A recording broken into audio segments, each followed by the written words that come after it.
All right, I wanted to spend about 10 minutes talking about audience.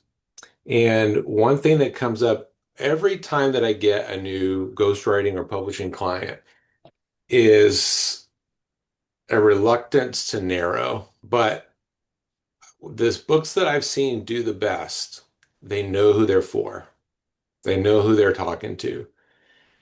And anybody who picks the right narrow audience also gets surprised by who else reads their book that they didn't expect.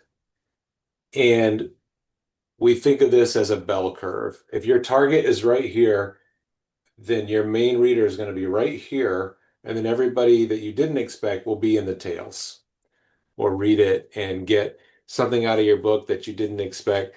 Those of you who preach sometimes, Richard, you can verify this. People will come up to you and say, "Man, when you said this, it changed my life. And God really moved." And you say, "I said that? I didn't know I said that." But that's what they interpreted, and it was something God was really doing. Now, sometimes it's not a good thing. They'll say, "You said this," and I say, "No, I definitely did not say that." And I don't think that. But very often, it's not something I meant to say or thought I said or thought would be interpreted the way it was, but it ends up helping somebody and leading them to Jesus.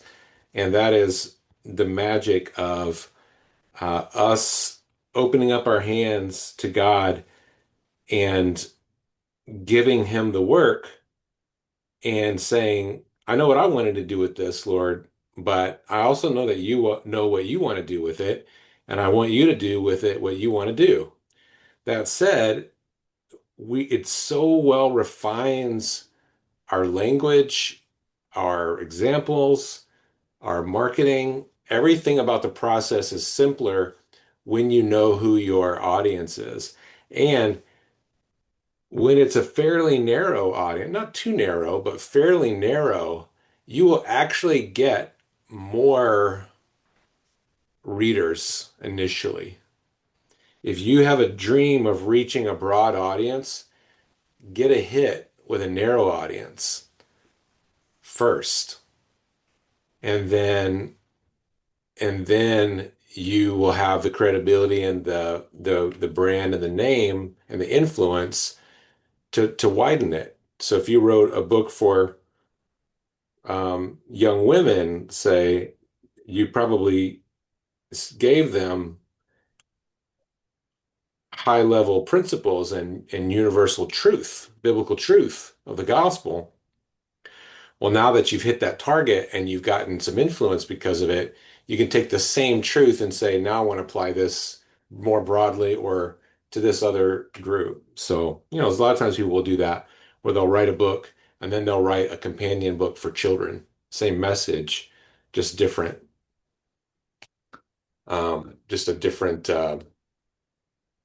style, basically.